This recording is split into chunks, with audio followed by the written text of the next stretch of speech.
Ағылшын тыңшысының мойындаулары.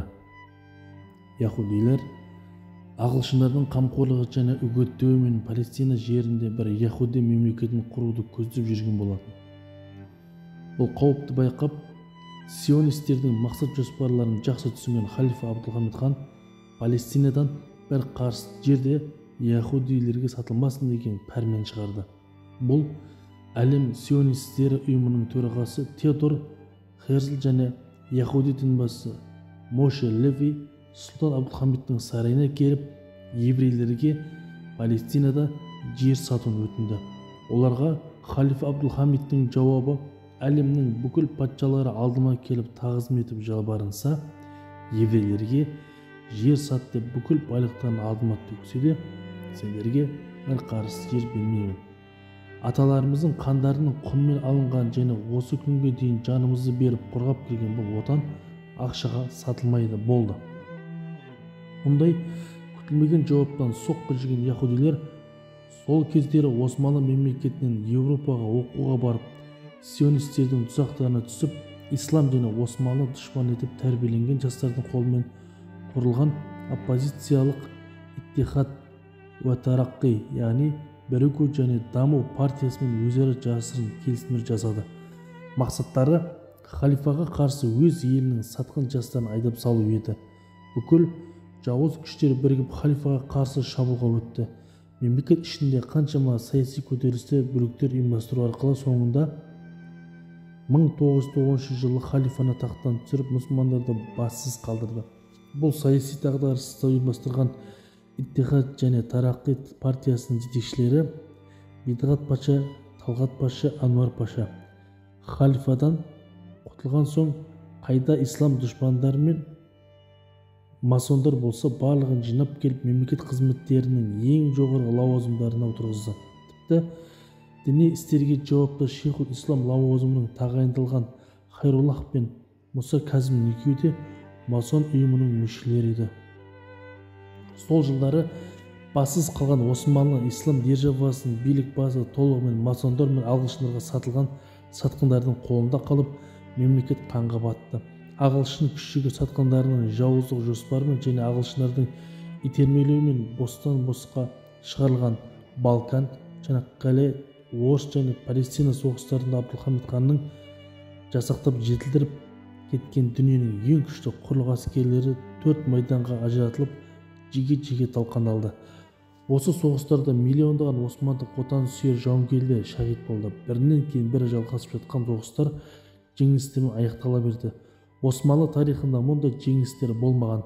Үш құрлықты қаптап жатқан үлкен мемлекеттің басына сионисттер мен ағылшындардың көмегімен отырып алған ағылшын күшіктері Бидғат паша, Талғат паша, Ануар паша мемлекетті құртқа құсқа жем қылған соң, елдің бірлікке және қорғанысқа мұқтаж болып тұрған кезеңінде халықты басшысыз қалдырып, шетелге қашып кетті.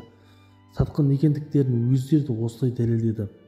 Осман империясында құрылған миссионерлік мектептерде және шіркеулерде масондардың алдауына түскен мұсылман емес халық Османлы халифатына қарсы көтерілді. Мектептерге мұғалім, шіркеулерге поп атын жамылып, Европадан келген тыңшылар, журналистер, миссионерлер барған жерлеріне ақша, қауыр, бұзғыншылық алып келді.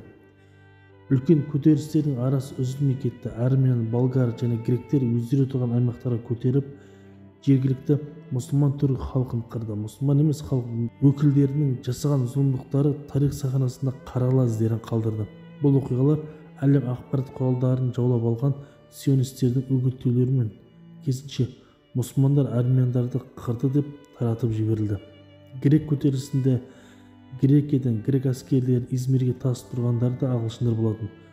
Түрік халқына Алла Тағаланың мейірімі түсіп, тәуелсіздік жолындағы үлкен күрестердің соңында бүгінгі түрік отаны сақталып қалды. Осман империясының бөлшектенуімен дүние жүзінде қақтығыстар көбейді. Осман империясы реттеуші қызметіндегі мемлекет еді. Мұсылмандар үшін қорғаныс ал кәпірлердің бір-бірлерімен қақтығыспау үшін кедергі болады. Сұлтан Абдулхамидтен кейін ешбір мемлекетте бейбітшілік, тыныштық қалмады. Европа елдерінде бірнеше дүниежүзілік соғыстан кейін екінші дүниежүзілік соғыста, одан кейін де коммунизм басқыншылығы тұсында қан төгістер мен қырғындар тоқтамады. ағылшындармен тіл табысып күш біріктіріп осман халифатын арттан соққы берген опасыз елдердің ешбірі ешқашан жан рахат таба алмады. Кейін жасаған қателіктерін түсініп қатты өкінді. Тіпті жұма хұтпаларында да қайтадан осман халифаларының аттарын қосып оқи бастады. Ағылшындар Палестинада Израиль мемлекетін құрғанда барып осман халифатының қадірі білінді. Палестиналықтардың еврейлерді қол астында қандай зұлымдықтарға тап болып жатқанын бұқаралық ақпарат құралдары арқылы бүкіл әлем көріп отырды. 1990 жылы Мысыр елінің сыртқы істер министрі Ахмед Абдул-Мажид Мысыр Египет өзінің ең тыныш, ең рахат кезеңін осман халифаты құрамында болған кезден өткізген екен деген сөз айтты. Христиан Европа елдері мен Американы қол ұшы тиді деген мемлекеттерде миссионерлік әрекеттерді де қоса жүрді. Миссионерлер негізінде христиан дінін жаю, өздері тәңір деп санайтын Иса пайғамбарға қызмет ету, әлемге бейбітшілік, сүйіспеншілік тарату, отандарының ғана қамын ойлайтын ашқарақ қатыгез адамдар. Олардың негізгі міндеттері барған елдерді христиан елдерге тәуелді қылу. Миссионерлер барған елдердің тілдерін, әдет-ғұрыптарын жақсылап меңгеріп алады. Ол елдердің саяси, әскери, географиялық, экономикалық және діни жағдайларын егжей-тегжейіне зерттеп, өз үкіметтеріне баяндап отырады. Барлық жерде өздеріне қызмет ететін достар топ оларды сатып алады. Бұл адамдардың аты-жөндері жергілікті халықтан шыққанын көрсетіп тұрса да, алайда заты христиандыққа өткен надан немесе ақшаға алданған сатқын опасыз болып келеді. Миссионер болатын адам қызмет атқаратын еліне жіберіліп, сол жерде тікелей тәрбиеленеді, немесе сол елде қызметте болған бір миссионер тарапынан оқытылып тәрбиеленеді. Масун Рашид Паша дайындаған Гүлхана фарманы жарлығынан кейін Осман дәулетінде миссионерлік әрекеттер күшейе түсті. Түркияның Анадолының ең шайлы жерлерінде колледждер ашылды. Бұл жарлықтан 21 жылдан кейін Харпут қаласында 1810 жылы Фрат колледжі ашылды. Бұл құрылыс салынуында ешбір шығындардан аямады. Осы арада миссионерлер Харпут аймағында 62 орталық ашты. 21 шіркеу салынды. 66 армян ауылдарының 62-сінде миссионерлік ұйымдар құрылып, әрбір 3 ауыл үшін бір шіркеу салынды. 7 жасар баладан бастап 70 жасқа дейінгі бүкіл армяндар мұсылмандарға және Осман мемлекетіне дұшпан болып жетілді. Миссионерлер әйелдер де, армян әйелдерінде, қыздарында осы жолда тәрбиеге көп күш жігер жұмсады. Танымал әйел миссионер Мария Уэст кейіннен жарияланған Romania of Mission кітабында армяндардың саналарына кіріп алып, өмірлеріне төңкеріс жасадық деп жазған еді. Мұндай әрекеттер армяндар болған барлық жерде жүргізілді. Газиантеп қаласында Антеп колледжі, Мерзифонда Анадолу колледжі және Стамбулда Роберт колледжі. Бұлардың ең негізгілері, мысалға Мерзифон колледжінде бірде-бір түрік оқушысы болмаған. 135 оқушыдан 108 армян, ал 27 грек болатын. Бұлардың барлығы Анадолының жан-жағынан жиналған пансионатта жатып оқитын оқушылар еді. Колледждің директоры барлық колледждерге болған сияқты поп болатын.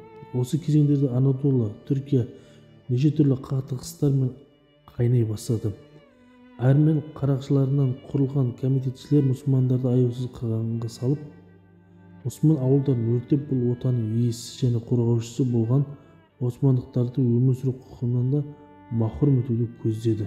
Армян қарақшылары бастап берген бұл жауыздықтар 1893 жылғы мұсылмандарды жаппай жаншулар, геноцидке апарып соқтырды. Мыңдаған мұсылманның өлімінен кейін жеткізген үкімет тергеу нәтижесінде геноцидті ұйымдастырған армяндардың осы колледждерде ұялағаны, бүкіл әрекеттерінің дайындығы да осында болғандығы, басшылардың Каян және Тумаян атты колледж мұғалімдер екендігі белгілі болды. Бұған қарсы миссионерлер бүгін дүниеге жар салып, оларды жақтап шықты. Бұл екі жауызды құтқару үшін Америкада және Англияда өте үлкен наразылық шерулер өткізілді. Осы себептен Англия мен Осман империясының ара қатынасы шиеленісе түсті. Ең қызықтысы 1893 жылы ағылшын миссионерлердің Лондонда ұйымдастырған наразылық шеруіне Мерзифон Анадолу колледжінің директоры да қатысқан еді. Түркияда мұсылмандарға жасалған геноцид христиан кітаптарында керісінше армяндар өлтірілді деп жазылды. Бұл жалғандардың бірі Бейрутта дайындалған Әл-Мунжид атты арабша сөздік кітабында Мараш сөзінде жазылған.